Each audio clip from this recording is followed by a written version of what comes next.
بسم اللہ الرحمن الرحیم۔ یہ ویڈیو کے ذریعے ہم کسی کا دل یا کسی کے دھرم کو تکلیف پہنچانا نہیں چاہتے، ہم تو بس اتنی کوشش کرتے ہیں کہ ہر انسان کو حقیقت کا پتہ چلے۔ یہ ویڈیو سننے کے بعد آپ خود ہی فیصلہ کیجئے صحیح یا غلط۔ Please like, comment and subscribe. یہ صدیقہ ہے، طاہرہ ہے، وہ نبی کی بیٹی ہے، نبی کی بیوی نہیں ہے، نبی کی بیوی نہیں ہے۔ اور میں نے عرض کیا میرے دوستوں، میرے بزرگوں، کیونکہ جلدی جلدی میں آ رہا ہوں، وہ اسحاق کا سلسلہ، یہ اسماعیل کا سلسلہ، لیکن اب یہ ہمارے جو 11ویں امام جس کو دنیا نے نہیں سمجھ سکا، یہ جناب نرگس خاتون جو ہے، یہ جناب اسحاق کے سلسلے سے ہے، یعنی قیصر روم جو تھا جناب عیسیٰ کا، جو جناب عیسیٰ کے جتنے اوصیاء تھے اس میں شمعون بھی نام تھا، یہ اس کی اولاد سے ہے، یعنی ہمارا 12واں امام جو ہے اس کے دونوں سلسلوں سے رشتہ، اسحاق ننیال، اسماعیل ددیال، نہیں سمجھا سکا میں، یعنی یہاں آن کے دونوں رشتے پھر مل گئے۔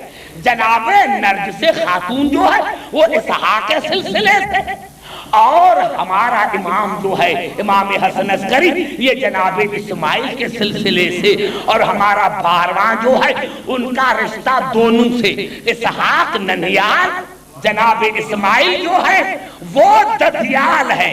اسی لیے میرے دوستو، الرجال قوامون علی النساء، مرد ہوتے ہیں عورتوں پر حاکم۔ یہی سبب ہے کہ عیسیٰ جو ہے کیونکہ وہ ننیال کی طرف سے ہے، کیونکہ مرد عورتوں پر حاکم ہوتے ہیں تو عورت وہاں کی ہے، عیسیٰ وہاں کا ہے۔ اسی لیے جب ہمارا 12واں آئے گا تو ہمارا 12واں امام ہوگا، عیسیٰ پیچھے ہو کر نماز پڑھے گا، کیونکہ وہ ننیال سے ہے، یہ ددیال سے۔ نعرہ حیدری،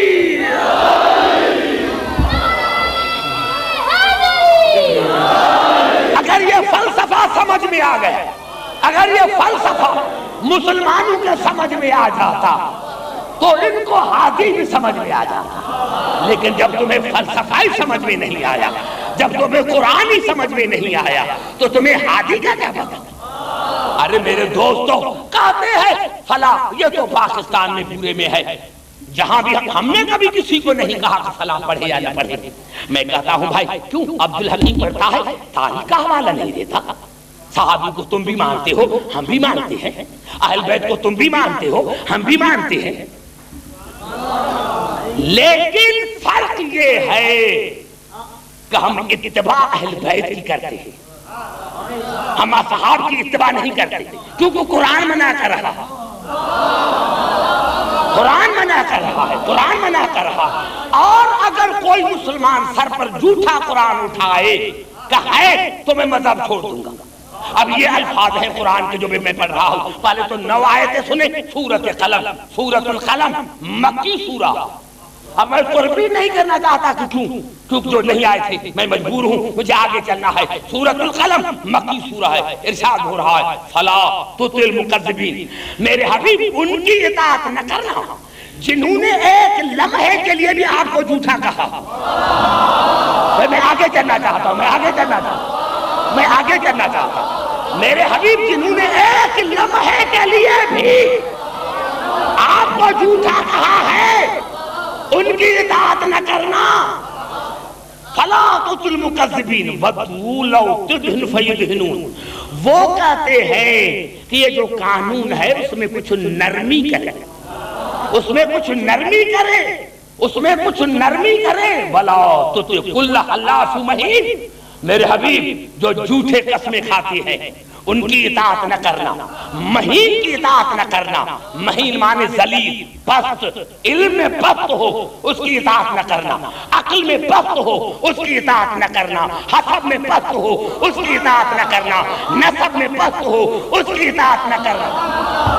حماد مشاء بنمیم، حماد کی چغل خور کی اطاعت نہ کرنا، جو تم سے عیب نکالے ان کی اطاعت نہ کرنا، مناع للخیر معتد اثیم، جو خیر سے روکے اس کی اطاعت نہ کرنا، جو شریعت میں تغیر کرے اس کی اطاعت نہ کرنا، اثیم گنہگار کی اطاعت نہ کرنا۔ ارے حالات قبلہ ہونا تو یہ چاہیے، کیونکہ یہ مکی ابتدائی زندگی ہے، اور جب کوئی ابتدا میں تحریک چلاتا ہے تو محبت سے چلاتا ہے، لیکن میں حیران ہوں کہ یہ مکی صورتوں میں اور اتنا جلال ہو رہا ہے، مدنی صورتوں میں اتنا جلال نہیں ہے جتنا مکی صورتوں میں جلال ہے، اور یہ دلال اس بات کی دلیل ہے کیونکہ یہ حق کی تحریک تھی، یہ حق کی تحریک تھی، اس لیے اس میں جلال ہے کہ دیکھو وَلَا تُطِعْ كُلَّ حَلَّافٍ مَّهِینٍ حَمَّازٍ مَّشَّاءٍ بِنَمِيمٍ مَّنَّاعٍ لِلْخَیرِ مُعْتَدٍ اثیم، جو خیر سے روکے اس کی اطاعت نہ کرنا، جو دین میں تخیر کرے اس کی اطاعت نہ کرنا، اثیم گنہگار کی اطاعت نہ کرنا، عُتُلٍ بَعْدَ ذَلِکَ زَنِیمٍ، میرے حبیب سخت مزاج کی اطاعت نہ کرنا، اور میرے حبیب اس کی اطاعت نہ کرنا جس کے باپ کا پتہ نہ ہو، جو نطفہ ناتحقیق ہو اس کی اطاعت نہ کرنا۔ اب مجھے بتاؤ میرے مسلمان بھائی، کون بے وقوف ہے جو ان کی اطاعت کرے گا؟ بس میں نے جملے میں سب کچھ کہہ دیا، جملے میں نے سب کچھ کہہ دیا، میں نے ایک جملے میں سب کچھ کہہ دیا کہ بتاؤ یہ اطاعت کے قابل ہے؟ جب نہیں تو پھر کیا مانے؟ بھائی مانے کیا مانے؟ بتاؤ تو صحیح کہ کیا مانے؟ نہیں میں نہیں سمجھا سکتا، میں نہیں، کیونکہ جہاں میں کھڑا ہوں آپ کو وہی دعوت ذکر دے رہا ہوں، وہی آنا پڑے گا کہ میں کہنا کیا چاہتا ہوں۔ آئیے پھر چلتے ہیں قرآن کی طرف۔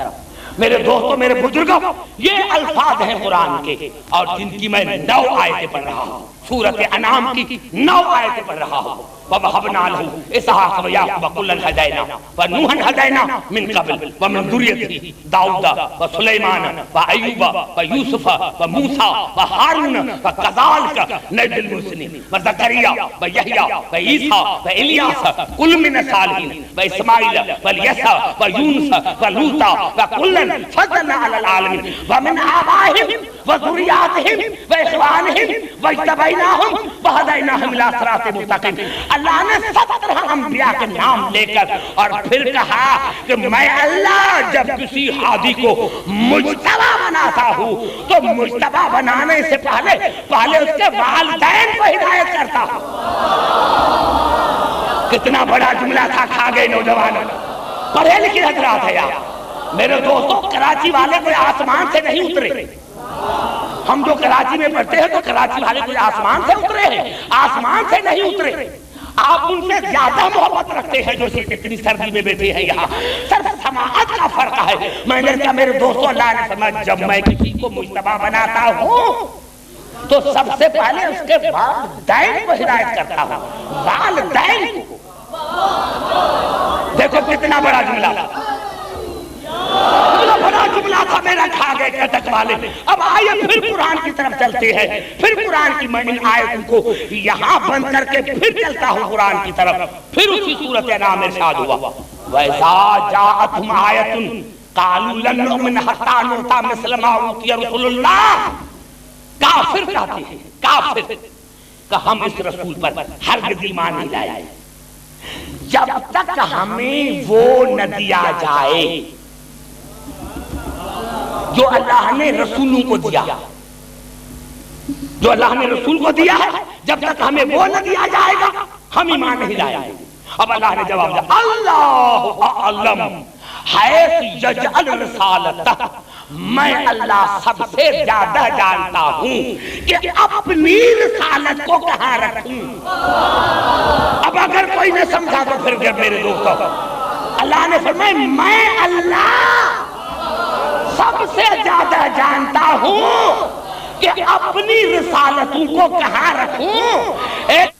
میں تمہیں محمد جیسا نہیں بنا سکتا کیونکہ میں اللہ سب سے زیادہ جانتا ہوں کہ اپنی رسالت کو کہاں رکھوں، یعنی جس جگہ پر جو چیز رکھی جاتی ہے اس کو کہتے ہیں ظرف، اور جو رکھی جاتی ہے اس کو کہتے ہیں مظروف۔ اب رسالت ہے مظروف، اللہ نے فرمایا تم ہو مشرک، رسالت ہے پاک، میں پاک کو نجس جگہ پر نہیں رکھ سکتا۔ پوری توجہ چاہ رہا میرے دوستوں جو میرے قریب بیٹھے تھے، اللہ نے فرمایا یہ میرے عدل کے خلاف ہے کہ میں پاک چیز کو نجس جگہ پر رکھ سکوں۔ اللہ نے فرمایا سے پہلے اس کے باپ کو، والدین کو ہدایت کرتا ہوں، کیونکہ والدین ہوتے ہیں ظرف، ہوتا ہے مظروف، بچہ ہوتا ہے مظروف۔ ایمان سے بتاؤ یہ میرا رومال نجس ہو گیا، میں نے بھائی مصباح الحسن کو کہا بیٹے جاؤ اس رومال کو پاک کر کے آؤ، رومال پاک کیا، نجس زمین پر رکھ دیا۔ ایمان سے بتاؤ یہ پاک ہے یا نجس؟ نجس ہے۔ کیوں کہ زمین جس پر رکھا تھا وہ ہے ظرف، جب ظرف ہی نجس ہے تو مصباح اس کو لاکھوں مرتبہ دھو کر رکھے پھر بھی نجس۔ تو اللہ نے فرمایا کہ میں اللہ کسی مشرک کو نبی نہیں بنا سکتا، کیونکہ تمہاری ماں جس کے پیٹ میں تم رہے ہو وہ ظرف ہے، وہ ہے نجس، اور میں پاک چیز کو نجس جگہ پر نہیں رکھ سکتا۔ اسی لیے میں ہادی سے پہلے ہادی کے والدین کو ہدایت کرتا ہوں تاکہ میرا نبی کسی نجس جگہ پر نہ آئے۔ ارے میں تمہیں نہیں کہتا، میں تو ایک خطیب ہوں، ایک اسکالر ہوں، میں تمہیں نہیں کہتا کہ رسول کے بعد کسی کو ہادی مانو یا نہ مانو، لیکن جس کو مانو یہ سمجھ کر مانو کہ جس کو مان رہے ہیں وہ کسی کافر کا بیٹا تو نہیں، وہ کسی مشرک کا بیٹا تو نہیں۔ نعرہ